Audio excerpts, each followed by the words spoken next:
Hello friends, welcome to Arpana classes. Modern history के topic wise के क्रम में आज का हम लोग का टॉपिक है गवर्नर जनरल, जिसके पॉइंट के रूप में कल मैंने एक वीडियो प्रोवाइड की थी और उसी का आज प्रश्न के रूप में यह सेशन है, जो आने वाले सभी एग्जाम की दृष्टि से काफ़ी महत्वपूर्ण होगा। तो चलिए इस सेशन को शुरू करते हैं। फर्स्ट क्वेश्चन है, सुगौली की संधि हुई थी। सुगौली की संधि कब हुई थी? 1800 ईस्वी में, या 1803 ईस्वी में, या 1805 ईस्वी में, या 1815 ईस्वी में। सुगौली की संधि कब हुई थी? इस क्वेश्चन का सही जवाब होगा ऑप्शन डी, 1815 ईस्वी में। सुगौली के संधि 2 दिसंबर 1815 में हुई थी और जिसका अनुमोदन 4 मार्च 1816 को किया गया था। उस समय गवर्नर जनरल कौन थे? जब सुगौली की संधि हुई थी तो उस समय गवर्नर जनरल कौन थे? उसका जवाब होगा लॉर्ड हेस्टिंग्स थे, क्योंकि उनका कार्यकाल था 1813 से 1823। आंग्ल नेपाल युद्ध 1814 से 1816 लॉर्ड हेस्टिंग्स के गवर्नर जनरल काल में हुआ था, जो कि 1815 ईस्वी के सुगौली की संधि से समाप्त हुआ था। नेक्स्ट क्वेश्चन है, तृतीय आंग्ल मराठा युद्ध संबंधित है। तृतीय आंग्ल मराठा युद्ध किससे संबंधित है? सर जॉन शोर से, या लॉर्ड वेलेस्ली से, या लॉर्ड हेस्टिंग्स से, या लॉर्ड कॉर्नवालिस से। तृतीय आंग्ल मराठा युद्ध किससे संबंधित है? इस क्वेश्चन का सही जवाब होगा ऑप्शन सी, लॉर्ड हेस्टिंग्स से। तृतीय आंग्ल मराठा युद्ध लॉर्ड हेस्टिंग्स से संबंधित है, क्योंकि तृतीय आंग्ल मराठा युद्ध 1817 से 1818 के बीच हुई थी और उस समय लॉर्ड हेस्टिंग्स का कार्यकाल था। इस प्रकार इसका जवाब होगा लॉर्ड हेस्टिंग्स से संबंधित है। नेक्स्ट क्वेश्चन है, सर टॉमस मुनरो किन वर्षों में मद्रास के गवर्नर रहे? किन वर्षों में? यह यूपीपीसीएस 2016 का क्वेश्चन है। सर टॉमस मुनरो किन वर्षों में मद्रास के गवर्नर रहे थे?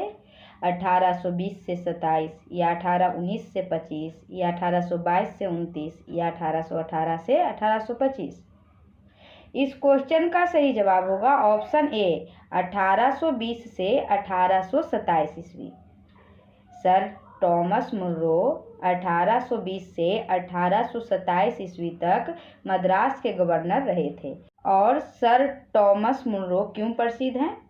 सर टॉमस मुनरो रैयतबाड़ी व्यवस्था के लिए प्रसिद्ध है। क्यों प्रसिद्ध है? रैयतबाड़ी व्यवस्था के लिए प्रसिद्ध हैं, क्योंकि दक्षिण भारत में उन्होंने भू राजस्व वसूली हेतु रैयतबाड़ी व्यवस्था को लागू किया था। किसने लागू किया था? सर टॉमस मुनरो, जो 1820 से 1827 ईस्वी तक मद्रास के गवर्नर भी रहे थे। और रैयतबाड़ी व्यवस्था के जन्मदाता टॉमस मुनरो और कैप्टन रीड थे। उनके सहयोगी और कौन थे? कैप्टन रीड थे, जो कई बार क्वेश्चंस के रूप में आ जाता है, और जिन्होंने सर्वप्रथम इसे तमिलनाडु के बारामहल जिले में लागू किया था। रैयतबाड़ी व्यवस्था को उन्होंने सर्वप्रथम तमिलनाडु के बारामहल जिले में लागू किया था और उसके पश्चात मद्रास, बम्बई के कुछ हिस्सा, असम और कुर्ग, जो आधुनिक कर्नाटक का एक भाग है कुर्ग, वहाँ लागू की गई थी। कहाँ कहाँ लागू की गई थी रैयतबाड़ी व्यवस्था? मद्रास, बम्बई के कुछ हिस्से, असम और कुर्ग, आधुनिक कर्नाटक का एक भाग। नेक्स्ट क्वेश्चन है, तथाकथित कुशासन के आधार पर किस गवर्नर जनरल ने मैसूर राज्य के प्रशासन को ले लिया था? मैसूर राज्य के प्रशासन को किसने ले लिया था? किस गवर्नर जनरल ने? लॉर्ड वेलेस्ली ने, या लॉर्ड हेस्टिंग्स ने, या लॉर्ड विलियम बेंटिक ने, या लॉर्ड हार्डिंग ने? किसने लिया था? किसको? मैसूर राज्य को। इस क्वेश्चन का सही जवाब होगा option c, lord William Bentinck ने। और कब लिया था? 1831 ईस्वी में। लॉर्ड विलियम बेंटिक ने 1831 ईस्वी में मैसूर को और 1834 ईस्वी में कुर्ग एवं कछार की रियासतों को अपने प्रदेश में मिला लिया था। किसने मिला लिया था? विलियम बेंटिक ने 1831 में मैसूर को और 1834 में कुर्ग एवं काछार की रियासतों को अपने प्रदेश में मिला लिया था। और क्यों मिलाया था वह? क्योंकि वह कथित रूप से कहा था कि यहाँ बहुत अधिक अव्यवस्था है, मैसूर तथा कुर्ग में बहुत अधिक अव्यवस्था है, इसीलिए इसे अपने प्रदेश में मिला लिया जाता है। नेक्स्ट क्वेश्चन है, अस्थाई बंदोबस्त किसके शासनकाल में प्रारंभ किया गया था? अस्थाई बंदोबस्त किसके शासनकाल में प्रारंभ किया गया था? Warren Hastings, Lord Cornwallis, sir John Shore या लॉर्ड वेलेस्ली? अस्थाई बंदोबस्त, इस क्वेश्चन का सही जवाब होगा ऑप्शन बी, लॉर्ड कॉर्नवालिस के शासनकाल में। लॉर्ड कॉर्नवालिस के शासनकाल में अस्थाई बंदोबस्त प्रणाली लागू की गई थी। और कब की गई थी अस्थाई बंदोबस्त? यह भी क्वेश्चन आता है। अस्थाई बंदोबस्त 1793 ईस्वी में लागू की गई थी। 1793 ईस्वी में लॉर्ड कॉर्नवालिस ने अस्थाई बंदोबस्त प्रणाली की शुरुआत की थी। नेक्स्ट क्वेश्चन है, निम्नलिखित में से किस गवर्नर जनरल ने भारत में दास प्रथा को समाप्त किया था? ऑप्शंस हैं लॉर्ड कॉर्नवालिस ने, लॉर्ड एलनबरो ने, लॉर्ड विलियम बेंटिक ने या सर जॉन शोर ने? किस गवर्नर जनरल ने भारत में दास प्रथा को समाप्त किया? इस क्वेश्चन का सही जवाब होगा ऑप्शन बी, लॉर्ड एलनबरो ने। लॉर्ड एलनबरो ने भारत में दास प्रथा को समाप्त किया था। और 1843 ईस्वी के एक्ट 5 के द्वारा भारत में तत्कालीन गवर्नर जनरल लॉर्ड एलनबरो ने दास प्रथा का उन्मूलन किया था। कब किया था? 1843 के एक्ट 5 के द्वारा। और उनका कार्यकाल कब से कब तक था? लॉर्ड एलनबरो का कार्यकाल 1842 से 1844 था। इस प्रकार इसका सही जवाब होगा ऑप्शन बी, लॉर्ड एलनबरो ने। दास प्रथा को किसने समाप्त किया? लॉर्ड एलनबरो ने। नेक्स्ट क्वेश्चन है, निम्नलिखित में किसका सुमेल नहीं है? दिए गए ऑप्शंस में किसका सुमेल नहीं है? जैसे लॉर्ड कॉर्नवालिस अस्थाई बंदोबस्त, लॉर्ड वेलेस्ली सहायक संधि, लॉर्ड डलहौजी व्यापगत का सिद्धांत या लॉर्ड कैनिंग उच्चतम निष्क्रियता। दिए गए ऑप्शंस में किसका सुमेल नहीं है?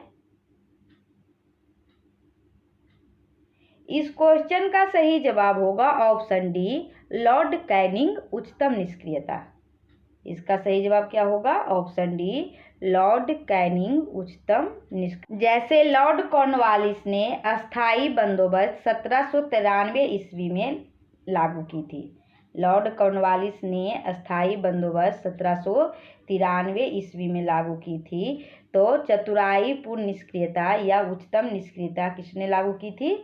जॉन लॉरेंस ने लागू की थी। उसका जवाब होगा जॉन लॉरेंस ने लागू की थी। और सहायक संधि लॉर्ड वेलेस्ली ने की थी। और व्यापगत का सिद्धांत लॉर्ड डलहौजी से संबंधित था। नेक्स्ट क्वेश्चन है, निम्न में से कौन सा एक सही सुमेलित है? दिए गए ऑप्शंस में कौन सा एक सही सुमेलित है? जैसे लॉर्ड कॉर्नवालिस अस्थाई बंदोबस्त, लॉर्ड वेलेस्ली चतुराई पूर्ण निष्क्रियता, लॉर्ड डलहौजी सहायक संधि या लॉर्ड कैनिंग भारतीय राष्ट्रीय कांग्रेस की स्थापना। दिए गए ऑप्शंस में कौन एक सही सुमेलित है? इस क्वेश्चन का सही जवाब होगा ऑप्शन ए, लॉर्ड कॉर्नवालिस अस्थाई बंदोबस्त। यह सही सुमेलित है क्योंकि लॉर्ड कॉर्नवालिस ने 1793 ईस्वी में अस्थाई बंदोबस्त प्रणाली लागू की थी, जबकि उच्चतम निष्क्रियता जॉन लॉरेंस ने लागू की थी। किसने लागू की थी? जॉन लॉरेंस ने लागू की थी। और सहायक संधि किसने लागू की थी? लॉर्ड वेलेस्ली ने। सहायक संधि लॉर्ड वेलेस्ली से संबंधित है। और लॉर्ड डलहौजी से क्या संबंधित है? लॉर्ड डलहौजी से व्यापगत का सिद्धांत संबंधित। और जब A.O. ह्यूम ने भारतीय राष्ट्रीय कांग्रेस की स्थापना की थी, कब की थी? 1885 में। उस समय शासनकाल किसका था? लॉर्ड डफरिन का शासनकाल था, क्योंकि लॉर्ड डफरिन का कार्यकाल 1884 से 1888 था और भारतीय राष्ट्रीय कांग्रेस की स्थापना 1885 में A.O. ह्यूम द्वारा की गई थी। इस प्रकार भारतीय राष्ट्रीय कांग्रेस के स्थापना के समय शासनकाल लॉर्ड डफरिन का था। नेक्स्ट क्वेश्चन है, विधवा पुनर्विवाह अधिनियम किसके शासन में क्रियान्वित किया गया? विधवा पुनर्विवाह अधिनियम किसके शासनकाल में क्रियान्वित किया गया? Lord Dalhousie, lord Canning, sir Henry Hardinge या लॉर्ड लॉरेंस? इस क्वेश्चन का सही जवाब होगा ऑप्शन बी, लॉर्ड कैनिंग के शासनकाल में। लॉर्ड कैनिंग के शासनकाल में विधवा पुनर्विवाह अधिनियम क्रियान्वित किया गया। ईश्वरचंद्र विद्यासागर के अथक प्रयासों के बाद लॉर्ड कैनिंग के समय विधवा पुनर्विवाह अधिनियम 1856 पारित किया गया था। कब किया गया था? 1856 में। उस समय शासनकाल किसका था? लॉर्ड कैनिंग का था। और किसके प्रयासों से? यह भी क्वेश्चन बन जाता है। ईश्वरचंद्र विद्यासागर के प्रयासों से लॉर्ड कैनिंग के समय विधवा पुनर्विवाह अधिनियम 1856 पारित हुआ। नेक्स्ट क्वेश्चन है, 1 नवंबर 1858 महारानी विक्टोरिया का घोषणा पत्र इलाहाबाद में पढ़कर सुनाया था। किसने सुनाया था? लॉर्ड विलियम बेंटिक ने या लॉर्ड कैनिंग ने या लॉर्ड डलहौजी ने या फिर इनमें से कोई नहीं? इस क्वेश्चन का सही जवाब होगा ऑप्शन बी, लॉर्ड कैनिंग ने। 1 नवंबर 1858 को महारानी विक्टोरिया का घोषणा पत्र लॉर्ड कैनिंग ने पढ़कर सुनाया था और यह 1857 की महान क्रांति का सबसे महत्वपूर्ण परिणाम था। यह जो उद्घोषणा हुई थी उस समय, वह 1857 की महान क्रांति का सबसे महत्वपूर्ण परिणाम था और 1 नवंबर 1858 को इलाहाबाद में हुए दरबार में भारत के प्रथम वायसराय, गवर्नर जनरल से वायसराय लॉर्ड कैनिंग बने थे उस घोषणा पत्र में, और यह लॉर्ड कैनिंग के द्वारा ही सुनाया गया। और इस उद्घोषणा के अंतर्गत ईस्ट इंडिया कंपनी के शासन की समाप्ति हुई थी। वह जो उद्घोषणा हुई थी इसके अंतर्गत ईस्ट इंडिया कंपनी के शासन की समाप्ति हुई थी और भारत के शासन को सीधे ब्रिटिश शाही ताज के अंतर्गत लाया गया था। ईस्ट इंडिया कंपनी के शासन की समाप्ति हुई थी इस घोषणा के अंतर्गत, और जो भारत का शासन था सीधे ब्रिटिश शाही ताज के अंतर्गत लाया गया था और इसके तहत लॉर्ड कैनिंग भारत के प्रथम गवर्नर बना था और उसी के तहत लॉर्ड कैनिंग को ब्रिटिश भारत का प्रथम वायसराय बना था। नेक्स्ट क्वेश्चन है, निम्नलिखित में से कौन सा युग्म सही सुमेलित नहीं है? दिए गए ऑप्शंस में कौन सा युग्म सही सुमेलित नहीं है? जैसे हेक्टर मुनरो बक्सर का युद्ध, लॉर्ड हेस्टिंग्स आंग्ल नेपाल युद्ध, लॉर्ड वेलेजली चतुर्थ आंग्ल मैसूर युद्ध और लॉर्ड कॉर्नवालिस तृतीय आंग्ल मराठा युद्ध। दिए गए ऑप्शंस में कौन सही सुमेलित नहीं है? इस क्वेश्चन का सही जवाब होगा ऑप्शन डी, लॉर्ड कॉर्नवालिस तृतीय आंग्ल मराठा युद्ध। यह लॉर्ड कॉर्नवालिस से संबंधित नहीं है। तृतीय आंग्ल मराठा युद्ध 1817 से 1818 के बीच हुई थी और इस समय कार्यकाल लॉर्ड हेस्टिंग्स का था, न कि लॉर्ड कॉर्नवालिस का। शासनकाल किसका था उस समय? लॉर्ड हेस्टिंग्स का था। और बाकी ऑप्शन सही है, जैसे चतुर्थ आंग्ल मैसूर युद्ध लॉर्ड वेलेजली के शासनकाल में, आंग्ल नेपाल युद्ध लॉर्ड हेस्टिंग्स के शासनकाल में और बक्सर का युद्ध हेक्टर मुनरो के नेतृत्व में हुआ था। नेक्स्ट क्वेश्चन है, निम्न में से कौन एक भारत का प्रथम वायसराय था? अभी हम लोग देखे थे निम्न में से कौन एक भारत का प्रथम वायसराय था? Lord Clive, lord Cornwallis, lord Canning या लॉर्ड रिपन? इस क्वेश्चन का सही जवाब होगा ऑप्शन सी, लॉर्ड कैनिंग। भारत का प्रथम वायसराय कौन थे? लॉर्ड कैनिंग थे। नेक्स्ट क्वेश्चन है,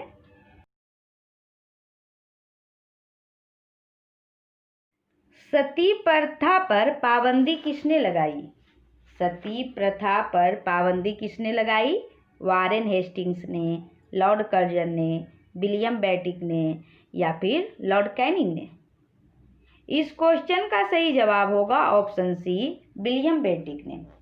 सती प्रथा पर पाबंदी विलियम बेंटिक ने लगाई थी और किसके सहयोग से? राजा राम मोहन राय के सहयोग से उन्होंने इस प्रथा को अवैध घोषित किया था और इसके लिए बहुत सारे समाचार पत्रों ने भी इसका समर्थन किया था, जिसके पश्चात विलियम बेंटिक ने कानून बनाकर सती प्रथा को पूरी तरह से प्रतिबंधित कर दिया और दिसंबर 1829 के नियम 17 द्वारा विधवाओं को जलाना अवैध घोषित किया गया। यह भी क्वेश्चन बन जाता है। दिसंबर 1829 के नियम 17 द्वारा विधवाओं को जलाना अवैध घोषित कर दिया गया और उस समय कार्यकाल किसका था? विलियम बेंटिक का था और इसमें और किसका सहयोग था? राजा राम मोहन राय का। नेक्स्ट क्वेश्चन है, विलियम बेंटिक के द्वारा सती प्रथा किस वर्ष समाप्त की गई? विलियम बेंटिक के द्वारा सती प्रथा किस वर्ष समाप्त की गई? 1825 ईस्वी, 1827 ईस्वी, 1829 ईस्वी या 1830 ईस्वी? इस क्वेश्चन का सही जवाब होगा ऑप्शन सी, 1829 ईस्वी में। दिसंबर 1829 के नियम 17 द्वारा विधवाओं को जलाना अवैध घोषित किया गया और उस समय किसका शासनकाल था? विलियम बेंटिक का। और सहयोग कौन किए थे? राजा राम मोहन राय। नेक्स्ट क्वेश्चन है, ठगों के दमन से कौन संबंधित है? ठगों के दमन से कौन संबंधित है? कैप्टन स्लीमैन या जनरल हेनरी पेंडरगास्ट या उपर्युक्त दोनों या इनमें से कोई नहीं? इस क्वेश्चन का सही जवाब होगा ऑप्शन ए, कैप्टन स्लीमैन। ठगों के दमन से कैप्टन स्लीमैन संबंधित है। लॉर्ड विलियम बेंटिक ने कैप्टन स्लीमैन को ठगों के विरुद्ध कार्यवाही करने के लिए नियुक्त किया और उसने लगभग 1500 ठगों को बंदी बना लिया और अनेक ठगों को फांसी दी गई और बाकी को आजीवन कारावास दिया गया और 1837 के इस पश्चात संगठित रूप से ठगों का अंत हो गया। इस प्रकार ठगों के दमन से कौन संबंधित है? Captain Sleeman. और अगर गवर्नर जनरल पूछा जाए तो किसका शासनकाल था उस समय? विलियम बेंटिक का। नेक्स्ट क्वेश्चन है, इनमें से किस वर्ष बंगाल से दासों के निर्यात को रोक दिया गया? इनमें से किस वर्ष बंगाल से दासों के निर्यात को रोक दिया गया? 1764 में या 1789 में या 1798 में या 1868 में? इस क्वेश्चन का सही जवाब होगा ऑप्शन बी, 1789 में। बंगाल से दासों को निर्यात को कब रोका गया? 1789 में। 1789 ईस्वी के घोषणा द्वारा बंगाल से दासों का निर्यात बंद कर दिया गया था। कब किया गया था? 1789 में। नेक्स्ट क्वेश्चन है, लॉर्ड डलहौजी द्वारा अवध का अंग्रेजी राज्य में विलय किस रीति से हुआ था? लॉर्ड डलहौजी द्वारा अवध का अंग्रेजी राज्य में विलय किस रीति से हुआ था? ऑप्शंस हैं, अपहरण की नीति द्वारा, युद्ध द्वारा, सहायक संधि द्वारा या कुशासन के कारण? इस क्वेश्चन का सही जवाब होगा ऑप्शन डी, कुशासन के कारण। लॉर्ड डलहौजी, जिसका शासनकाल 1848 से 1856 था, उन्होंने अवध के नवाब वाजिद अली शाह पर कुशासन का आरोप लगाकर 13 फरवरी 1858 को उसने अंग्रेजी राज में विलय कर लिया था। इस प्रकार इसका सही जवाब होगा कुशासन के कारण। लॉर्ड डलहौजी द्वारा अवध का अंग्रेजी राज में विलय कुशासन के कारण हुआ था और कब हुआ था? 13 फरवरी 1858 को। और डलहौजी के व्यक्तिगत सिद्धांत के अंतर्गत सतारा को 1848 ईस्वी में, संबलपुर को 1849 में, बघात को 1850 में इस तरह विलय किया गया था। नेक्स्ट क्वेश्चन है, जेम्स एंड्रूज रैमजे भारत के किस गवर्नर जनरल का वास्तविक नाम था? जेम्स एंड्रूज रैमजे भारत के किस गवर्नर जनरल का वास्तविक नाम था?